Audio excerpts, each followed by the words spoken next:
Buenos días o buenas tardes. Yo soy el doctor Alejandro Nietzsche, jefe del Servicio de Reumatología del Hospital Alemán de Buenos Aires, Argentino, ex coordinador del Grupo de Estudio de Esclerodermia de la Sociedad Argentina de Reumatología y miembro del equipo de trasplante en esclerosis sistémica. Quiero agradecer a dos personas, a Ana Salas de Esclerosalud de Argentina y a Mónica Ramírez de la Fundación Nacional de Esclerodermia de los Estados Unidos de Norteamérica, por haberme invitado y propuesto para esta charla que en 20 minutos vamos a acercarle a ustedes. Me voy a referir básicamente a el tratamiento en esclerosis sistémica mediante el trasplante autólogo de células progenitoras hematopoyéticas, células madre. Después voy a explicar esto más claramente, en esta enfermedad. No tengo conflictos de interés para los temas que les voy a presentar en el día de la fecha. Y para que vayamos entendiendo desde el inicio, hice este pequeño diccionario para todos los que están presentes. ¿Qué decimos cuando hablamos de trasplante? Un trasplante en realidad básicamente puedo decir que son células que obtengo y luego de una quimioterapia le reinfundo al paciente para que estas mismas células generen más células. ¿Qué significa que un trasplante es autólogo? Quiere decir que las células madre que voy a obtener son del propio paciente. ¿Y qué significa células progenitoras hematopoyéticas? Significa que son las células madre, que como dijimos son del propio paciente, que están alojadas en la médula ósea de los huesos y que cuando salen a la sangre y se reproducen tienen capacidades pluripotenciales de reproducir glóbulos rojos, glóbulos blancos, plaquetas, etc. Bien, dadas estas pequeñas definiciones en la introducción al tema, debemos recordar un poquitito que la esclerosis sistémica es, como todos ustedes saben, una enfermedad crónica, autoinmune compleja, que en algunos pequeños casos puede ser potencialmente devastadora en algunos pacientes, que en realidad es de fácil diagnóstico, a pesar de que esto que estoy diciendo que es de fácil diagnóstico, los pacientes llegan tarde al mismo. El Raynaud, o sea, las manos o los dedos azules que ustedes ven en las fotos y los síntomas esofágicos altos pueden anteceder el diagnóstico de la enfermedad en más de 10 a 15 años y ya el endurecimiento de la piel puede iniciarse tempranamente. Si uno pudiera dividir los pacientes, cómo se comportan, básicamente podemos decir que tenemos dos comportamientos clínicos. Uno son pacientes que evolucionan lentamente a lo largo de 20 años o más, y otros que tienen una enfermedad rápidamente progresiva dentro de los 3 a 5 años. A su vez, dentro de esta forma de comportarse a lo largo del tiempo, tenemos pacientes que tienen formas cutáneas puras, solamente la piel, pacientes que tienen formas cutáneas y componente visceral u orgánico, y un subgrupo de pacientes que pueden tener compromiso visceral, o sea, de órgano, sin compromiso de la piel en esclerosis sistémica. En este gráfico que les hice, que es muy simplificado pero muy claro, estas son las formas en las cuales un paciente se nos puede presentar en el consultorio. Nosotros tenemos a la izquierda, donde puse screening o rastreo, son los pacientes que catalogamos como V2. Very early sería en inglés, muy temprana. Son pacientes que tempranamente podemos hacer diagnóstico de esclerosis sistémica porque vienen a la consulta con dedos azules, reflujo, gastritis. Le pedimos un anticuerpo, por ejemplo, un FAN o un ANA, y este es positivo. Le hacemos una capilaroscopía y es sugestiva de, y le hacemos un examen cutáneo y prácticamente no tiene ninguna afectación cutánea salvo en los dedos. Entonces, a este paciente lo que hacemos es ver el compromiso orgánico que potencialmente podría tener y lo clasificamos como V2, o sea, una forma de esclerosis sistémica muy temprana. El segundo muñequito que tenemos acá lo llamamos esclerosis sistémica sin esclerosis sistémica. ¿Y esto qué significa? Es un paciente que está deambulando por el consultorio del cardiólogo con diagnóstico de hipertensión pulmonar, por ejemplo, o deambula por el consultorio del neumonólogo con diagnóstico de fibrosis pulmonar, y quizás si ese paciente lo interrogáramos o lo interrogara el especialista adecuado correctamente y le pide un FAN, lo interroga por el Raynaud, lo interroga por la esofagitis, pasa a ser un paciente con esclerosis sistémica y que no tiene compromiso cutáneo. Es decir, es esclerosis sistémica, tiene hipertensión pulmonar, tiene o fibrosis pulmonar, pero no tiene componente cutáneo. El tercer grupo, que es acá el grupo del medio, son las variantes que se llaman esclerodactilia o acroesclerosis, de la variante limitada de la enfermedad. Este cuarto es el grupo de la enfermedad difusa, que a su vez puede tener una forma de lenta progresión o una forma rápidamente progresiva. Otra forma de presentación son esos pacientes que nos cuesta encasillarlos, que tienen algo que nos hace pensar en esclerosis sistémica, algo de artritis reumatoidea, algunas cosas de lupus, algunas cosas de síndrome de Sjögren, y que las catalogamos como overlap syndrome, o sea, un síndrome de superposición. Y el último grupo que podemos ver en el consultorio, a veces nos llegan pacientes con una esclerosis sistémica de 1, 2, 3 meses de evolución nada más, con rápida induración de la piel, endurecimiento de la piel, en los cuales nosotros lo que hacemos es, dentro de otras cosas, rastrear algún tipo de neoplasia subyacente. Estas son las formas en las cuales los pacientes se nos presentan en el consultorio. A ver, lo más importante es que, ya sea para este tratamiento que después vamos a conversar o para otro tratamiento, el diagnóstico de la enfermedad debe ser lo más tempranamente posible. Como dijimos, rastrear la enfermedad en todo paciente que se presente con Raynaud bifásico o trifásico, es decir, dedos blancos, morados o azules, que tenga síntomas esofágicos. Ese paciente que tiene Raynaud, nosotros lo tenemos que estudiar y hacer un examen de la piel que llamamos score de Rodnan modificado. Nosotros evaluamos 17 áreas anatómicas de la piel del paciente, evaluamos si la piel se puede pinzar y se puede desplazar o mover, y esto le va a otorgar un puntaje al componente de la piel que varía de 0 cuando no tiene compromiso de la piel a 51 cuando tiene componente máximo. Además de valorar tempranamente la piel con el score de Rodnan, que es bueno que sepan que debe ser realizado cada 6 meses para ver si va variando, le hacemos una capilaroscopía, que todos ustedes saben lo que es, que nos va a permitir establecer si el paciente tiene una esclerosis sistémica con un patrón de capilaroscopía temprano, activo o bien tardío o intermedio. Y lo debemos interrogar y estudiar adecuadamente para ver si hay algún grado de compromiso orgánico. Siempre todo lo más temprano posible.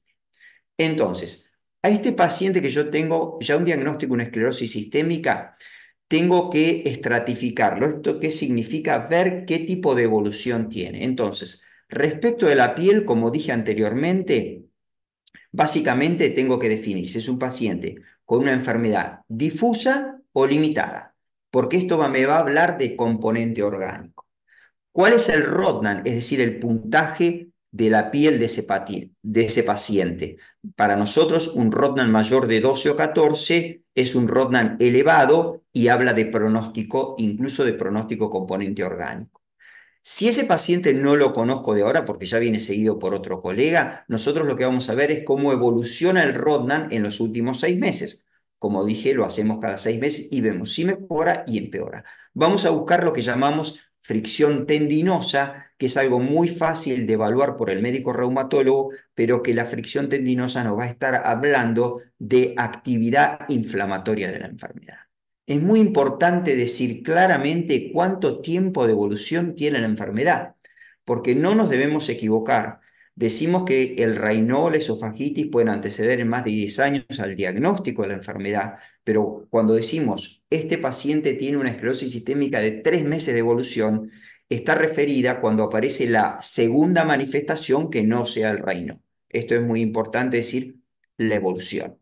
Y por supuesto, definir qué tipo de componente orgánico, ya sea cardíaco, renal o de otro órgano, tiene nuestro paciente. En esta tablita que ustedes ven que parece compleja, pero se las hice muy simple, nosotros hablamos de timing, es decir, el tiempo en los cuales nosotros debemos ser más agresivos o más cautelosos con el tratamiento. Y es muy importante tener en cuenta que cuando hablamos de temprano o muy temprano, hablamos de los 5 primeros años de la enfermedad. Acá nosotros tenemos en la fase silente, que son los 10 o 15 años en la cual el paciente tiene solamente Raynaud, y luego una forma muy temprana o temprana de la enfermedad, en la cual en esos 5 primeros años ya podemos tener en pulmón lo que ustedes seguramente conocen como patrón en vidrio esmerilado. A nivel de la piel de los dedos podemos tener los dedos puffy o hinchados o bien afinados como esclerodactilia. Tenemos, por supuesto, el Raynaud, ya podemos tener desarrollo de úlceras digitales y compromiso del aparato digestivo. Este es un paciente temprano en el cual vamos a evaluar qué tipo de tratamiento agresivo vamos a utilizar para tratar de frenar la evolución. Y ya cuando pasan más de 5, 7 o más años, a nosotros no nos gusta hablar de daño irreversible, pero tenemos que entender que el daño de los órganos no es igual luego del 5.º año de la enfermedad, donde ya va a estar establecido el patrón fibrótico en el pulmón, puede haber hipertensión arterial pulmonar, hay más úlceras digitales, puede haber compromiso renal temprano o tardío y compromiso intestinal. Entonces, es muy importante que entendamos que hay tiempos para el manejo de la enfermedad, para el manejo más agresivo o para el manejo más conservador.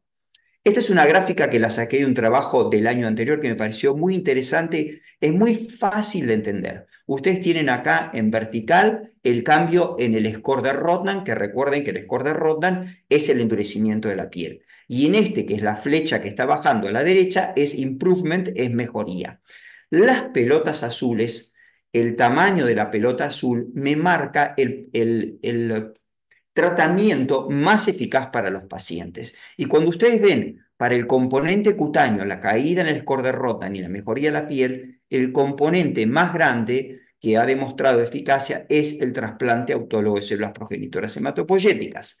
Luego le siguen en intensidad de eficacia el rituximab, la ciclofosfamida, micofenolato, metotrexato eventualmente. Tocilizumab, si bien está en esta tabla, no ha demostrado mejoría del componente cutáneo. Entonces, la primera pregunta que nos vamos a empezar a hacer cuando ya nos metemos en lo que es trasplante, es la abreviatura, trasplante autólogo de células progenitoras en esclerosis sistémica, la primera pregunta es, ¿cuándo? ¿Cuándo? Entonces, idealmente, de acuerdo a que lo que nosotros hacemos e indicamos en el consultorio y de acuerdo al consenso mundial, es idealmente entre los primeros 5 años y quizás antes, probablemente antes de los 2 años. Entonces, cuando hablamos de esto, hablamos de un paciente que se presenta tempranamente a la consulta, no tardíamente a la consulta. Idealmente, antes que tenga retracción de los dedos, antes que tenga calcinosis, antes que tenga una capilaroscopía ya muy avanzada. Entonces, idealmente nosotros vamos a pensar en este procedimiento en pacientes con diagnóstico temprano de la enfermedad. Habiendo pensado cuándo, la pregunta es ¿a quién? Porque no le vamos a ofrecer el trasplante o no vamos a pensar en el trasplante autólogo en esclerosis sistémica a todos los pacientes de reciente comienzo. Esto es muy importante dejarlo en claro. Entonces, acá les traje una plaquita de un trabajo que ya tiene muchos años, pero no por eso deja de ser muy importante, de Sergio Jiménez, del año 1988. Fíjense que él analizó su población de pacientes con esclerosis sistémica y se dio cuenta que los pacientes tenían dos formas de presentación. Pacientes que tenían una larga y lenta evolución de la enfermedad a más de 20 años y un subgrupo de pacientes que era del 10 al 20%, y es lo que vemos en la práctica diaria también, que formaban parte de lo que llamó él rápida progresión de la enfermedad, que podían tener complicaciones graves ya dentro de los meses o los primeros 4 años de la enfermedad por compromiso cardíaco, por compromiso pulmonar o por crisis renal esclerodérmica. Entonces, acá ya estamos definiendo un subgrupo de pacientes que se llaman rápidamente progresivas. Entonces, ahora dijimos cuándo, a quién. ¿Cuál es el objetivo del trasplante entonces? El trasplante, con las definiciones que di al principio de la charla, lo que va a hacer es eliminar esos linfocitos autorreactivos que generan la enfermedad en sí misma. Con esto voy a resetear el sistema inmune, es como cuando a ustedes se les para la computadora o tienen algún problema, apretan las teclas Control, Alt, Delete y de esa manera reinician la computadora. Bueno, la idea es parecida, resetear estos linfocitos, resetear el sistema inmune para que el paciente cuando arranque con sus nuevas células, lo arranque de forma autotolerante. Ahora bien, ¿el trasplante es un procedimiento que está validado? ¿Podemos hacer trasplante en esclerosis sistémica? Y la respuesta es categóricamente sí.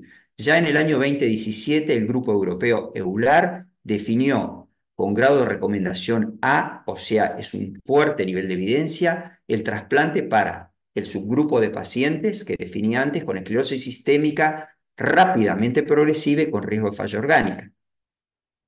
Tanto en el 17 como el 18, además, el grupo europeo y el grupo americano de sangre y trasplante de médula ósea dijeron que el trasplante autólogo tenía grado de evidencia clínica y standard of care, estándar de cuidado en pacientes con esclerosis sistémica.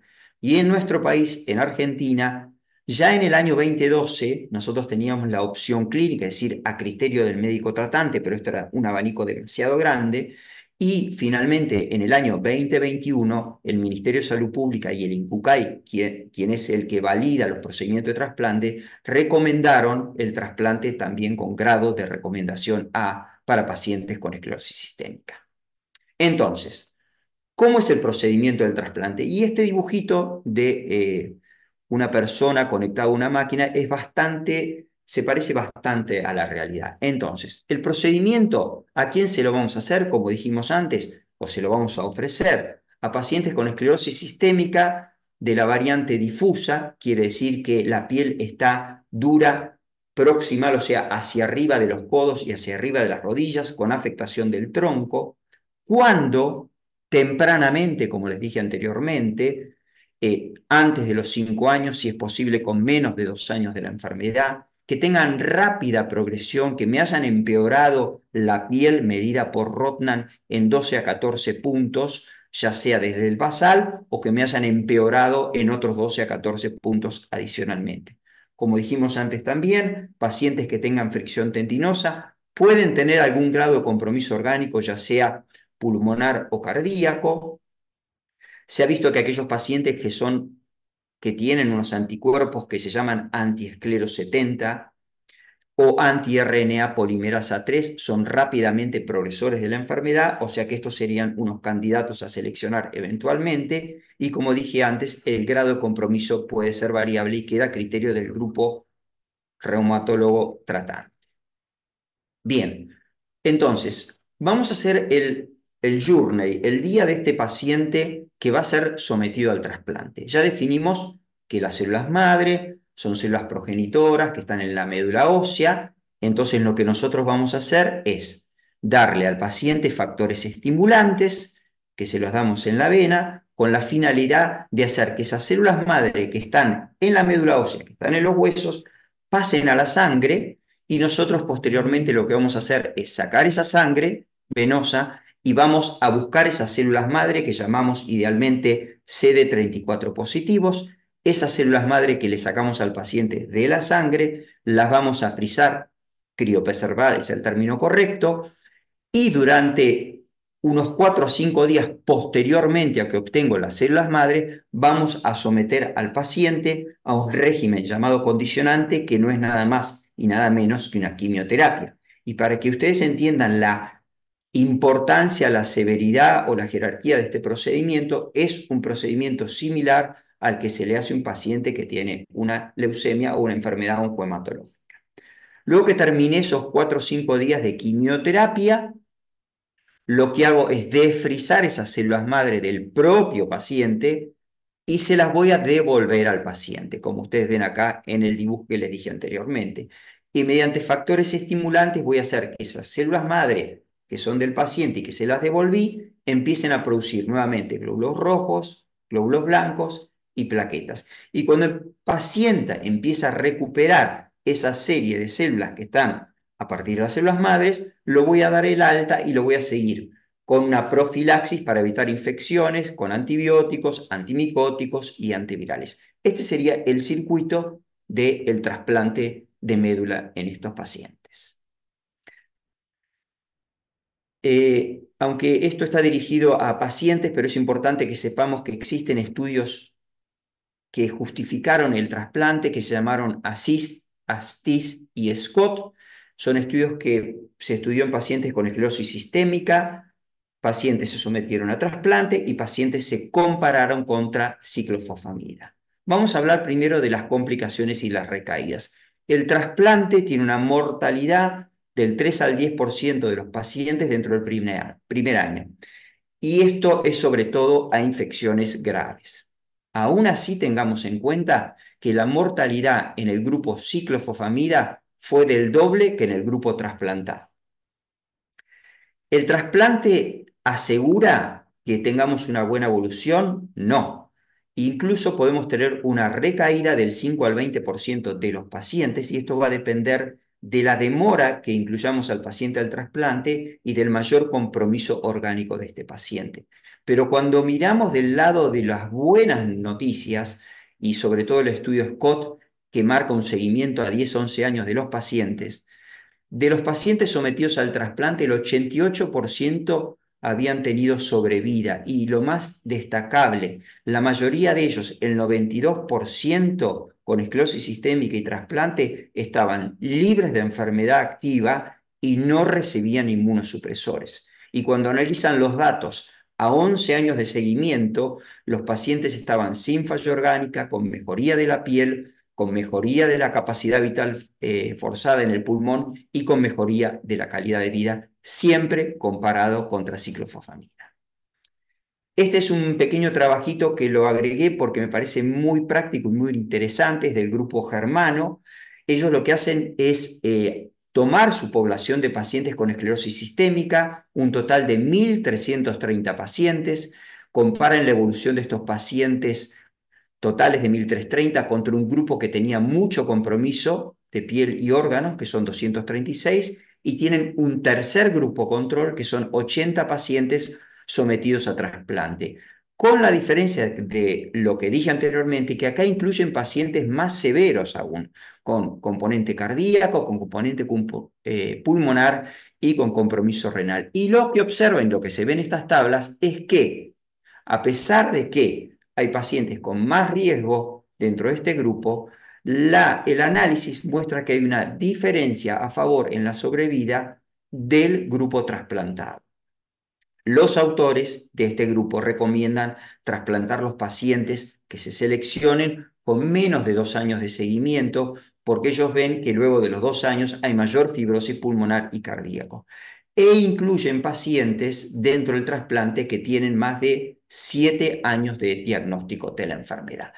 Esta plaquita puede ser complicada de entender, pero lo que me marca es, desde el inicio del trasplante con un seguimiento a 5 años, esto es la tomografía computada en relación al vidrio esmerilado y a la fibrosis, y como ven ustedes, hay una mejoría franca del vidrio esmerilado, que es más temprano, de la fibrosis, aunque cuando la lesión es más avanzada no hubo prácticamente mejoría tomográfica. Esto remarca la importancia de toma de decisión temprana. Esta es nuestra experiencia. Hasta donde yo sé, al día de la fecha en Argentina hay 11 pacientes trasplantados, 2 pacientes de la provincia de Córdoba, un paciente de otro hospital privado y 9 pacientes nuestros en el hospital, que los hemos seleccionado y seguido junto con la doctora María Josefina Molina. Nuestro primer paciente trasplantó desde el 2018, el seguimiento es hasta la actualidad. 6 de los 9 pacientes que hemos trasplantado tenían componente fibrótico pulmonar temprano y 8 de los 9 pacientes tuvieron una excelente respuesta al tratamiento de la piel. Miren, les voy a mostrar esta gráfica que es muy fácil de entender. Dijimos que el Rodnan se medía hasta 51, acá pusimos el número 50, y lo que vemos que en el pretrasplante, que partimos de un severo componente cutáneo, fibrosis y duración de la piel, ya al 6.º mes el Rodnan, o sea, la mejoría de la piel, es excelente. Y esto nos da un primer mensaje. Si al 6.º mes el paciente no mejoró dramáticamente el score cutáneo, difícilmente mejore. Y el otro mensaje es que luego del 6.º mes, cuando lo seguimos viendo al paciente hasta la fecha, el Rodnan sigue mejorando. El único paciente que no nos respondió no tuvo respuesta de Rodnan al 6.º mes, ni siquiera posteriormente.